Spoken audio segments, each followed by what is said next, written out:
नमस्कार, स्वागत है साहित्यिक झरोका चैनल पर। हम कर रहे हैं घनानंद कवित। ये रीति काल के अंतर्गत रीति मुक्त काव्यधारा के प्रसिद्ध कवि घनानंद के द्वारा रचित पदों की व्याख्या है। तो आइए देखते हैं यहाँ पर क्या कहते हैं।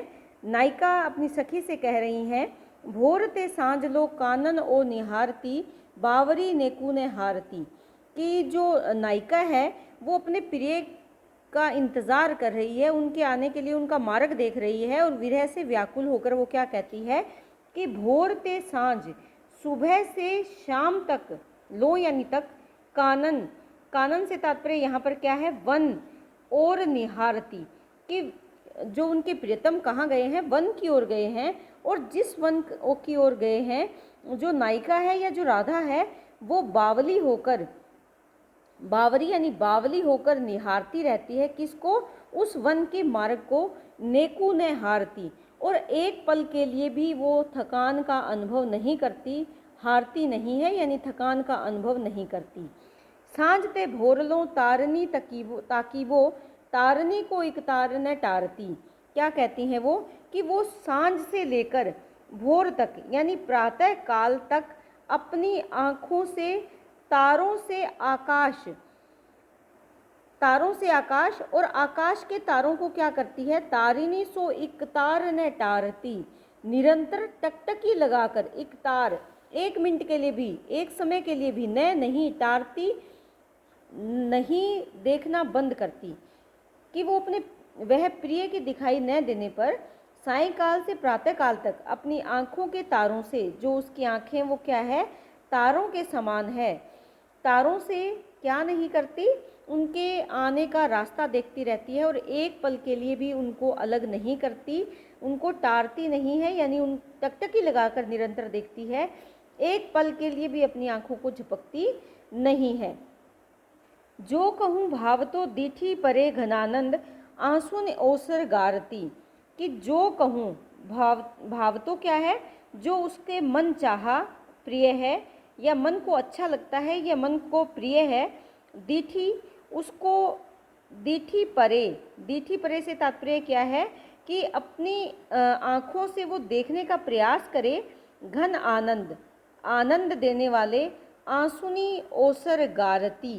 भाव यहाँ पर क्या है कि कहीं पर भी घन के आनंद प्रिय के जो दर्शन है, क्योंकि वो उसका मन चाहा अवसर है, इस अवसर पर वो अपनी आँखों से आंसुअन, आनंद के अतिरेक से क्या होता है, आंसुअन बहने लगते हैं।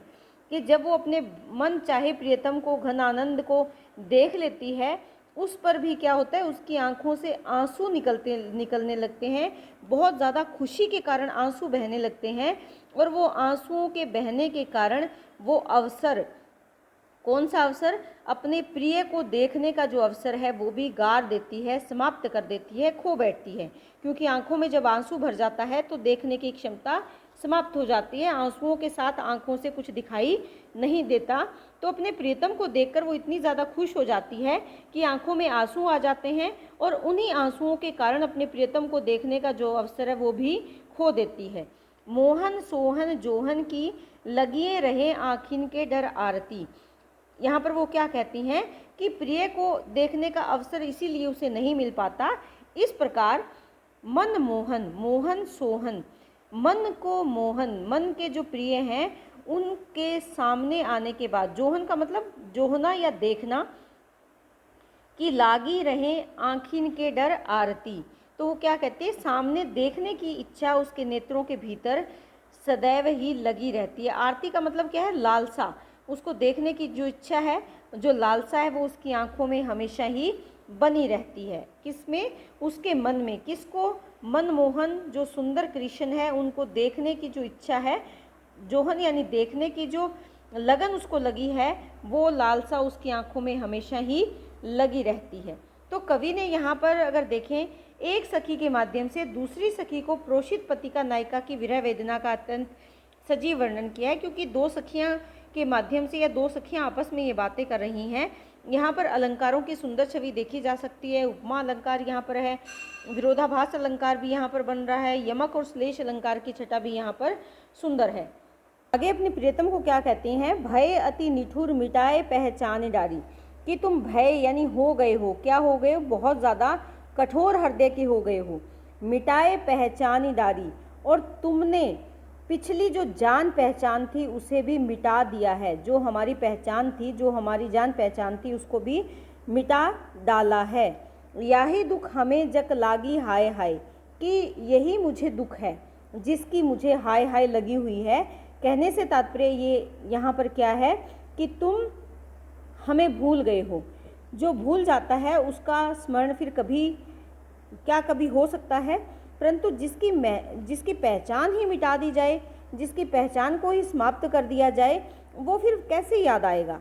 यही दुख हमें है जिसकी मुझे हाय हाय लगी रहती है, या इसी दुख के कारण मेरा मन सदैव हाय हाय की रट लगाए रहता है।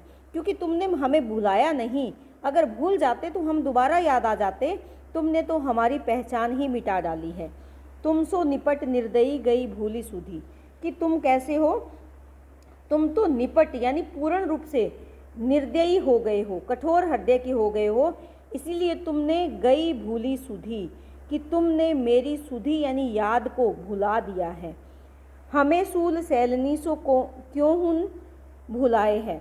लेकिन वो क्या कहती है, ऐसे लगता है कि तुम्हारी तो स्मरण शक्ति ही जाती रही है, परंतु मुझे जो विरह की कसक लगी है,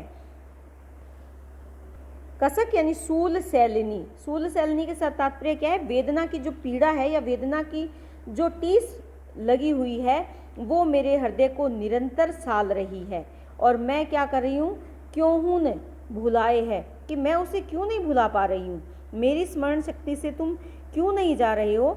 तो इसमें कहने का तात्पर्य क्या है कि नायिका ये कह रही है कि नायक ने या कृष्ण ने मुझे पूर्ण रूप से भुला दिया है, मेरी जान पहचान ही उन्होंने खो दी है, परंतु मेरे जो विरह की पीड़ा की कसक है वो किसी भी प्रकार मुझसे भुलाई नहीं जा सकती। ये जो पीड़ा है मेरे हृदय को निरंतर साल रही है, टीस पहुंचा रही है या दुख दे रही है। मीठे मीठे बोल बोली ठगी पहले तो तब, कि पहले तो तुमने मुझसे मीठी मीठी बातें करी, मीठे मीठे बोल बोले और मुझे ठग लिया। पहले तो तब, कि जब तुम मुझसे आकर मिले थे तो तुमने मुझसे मीठी मीठी बातें करी और तुमने मुझे ठग लिया, अर्थात मेरे हृदय को तुमने अपने वश में कर लिया। अब जिए जारत कहूँ धो कौन न्याय है, कि अब तुम क्या कर रहे हो, मेरे जिए को, मेरे हृदय को जला रहे हो, बताओ ये कहाँ का न्याय है। कि पहले तो मुझसे प्रेम किया और अब मुझे विरह में छोड़कर चले गए, तो बताओ कि ये कहाँ का न्याय है। प्रश्न कर रही है नायिका। सुनी है कि नाही यह प्रगट कहावती जू, कालू कल पाए है सु कैसे कल पाएगा। यहाँ पर क्या कहती हैं कि सुनी है कि नहीं, कि तुमने सुनी है या नहीं सुनी ये प्रगट कहावती जू, कि ये प्रसिद्ध कहावत है। कौन सी कहावत, काहू कल पाए है सु कैसे कल पाएगा, कि जो किसी को तड़पाता है, काहू यानी किसी को, कल पाए यानी तड़पाना, सु वह, कैसे कल यानी शांति या सुख चैन पाए है, पाएगा, कि जो दूसरे को दुखी करता है वो खुद सुख कैसे प्राप्त कर सकता है। ये कहावत तुमने सुनी होगी। ये कौन कह रही है, नायिका कह रही है या राधा कृष्ण से कह रही हैं।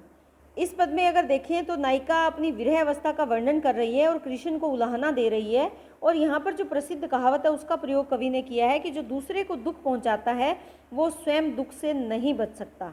इसके साथ साथ अगर देखें तो कल्पाए की आवृत्ति की गई है, तो यहाँ पर अर्थभेद से क्या बन रहा है, यमक अलंकार बन रहा है। इसके साथ साथ जैसे बोली बोली, मीठे मीठे, यहाँ पर भी अलंकार की सुंदर छवि है। अगर देखें तो अनुप्रास अलंकार आ रहा है, इसके साथ साथ पुनुक्ति प्रकाश अलंकार आ रहा है। तो इस सुंदर अलंकारों का समावेश करते हुए बहुत ही सुंदर पद की रचना यहाँ पर हुई है। तो उम्मीद करती हूँ कि पद आपको बहुत अच्छे से समझ में आ रहे होंगे। बहुत बहुत धन्यवाद।